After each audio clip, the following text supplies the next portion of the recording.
The power interest grid is another one you need to know.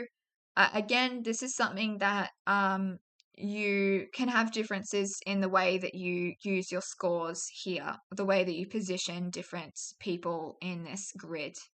So the power interest grid is about looking at the power and the interest of stakeholders and then plotting it on a bit of a graph. So anyone who is involved in a project is going to need to be on the grid. So you are looking at the y-axis, or the vertical axis is about the power, and the x-axis or the horizontal axis is about the level of interest. And you've got 4 sections in the graph. Each of those is representing the different degree of power and interest that those people have. So monitor is the lowest section down in the bottom left. We'll see an example on the next slide shortly. And this is low power and low interest. So you just need to monitor the people in that section because they don't have a lot of power over the decision making. They don't have too much interest, but they are still a stakeholder. And their level of power and interest can change. That's why, even though they are low at the moment, they could have greater interest at some stage during the process, or increase in power. And that means that you need to keep an eye on them in case those changes happen. Keep informed is about people with low power but high interest. So different sort of external lobbying groups and things like that are passionate about issues may not have a lot of power, but they definitely have a lot of interest. Keeping satisfied is for the high power and the low interest. And manage closely is the one that matters most, where you've got high power people who also have high interest in the project or the change that you're looking at.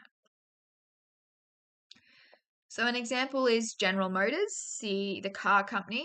So by 2035, General Motors said that they wanted to manufacture only electric cars and become carbon neutral by 2040.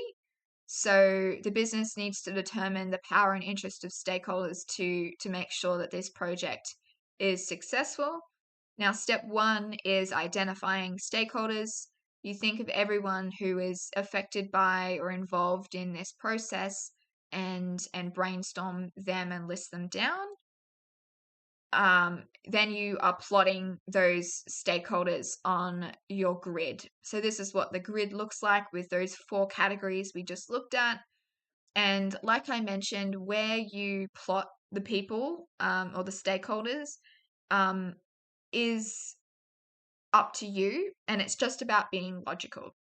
So you may think that employees should be a centimeter higher and a centimeter further to the right, putting them in the border between monitor and keep informed, and that's okay. As long as you have a justification for that, that is perfectly fine. What you would want to avoid is just choosing something that just doesn't make any sense. So the CEO of any company is going to have a lot of power and a great deal of interest in the success of any project. So the CEO is not going to be in the monitor section logically.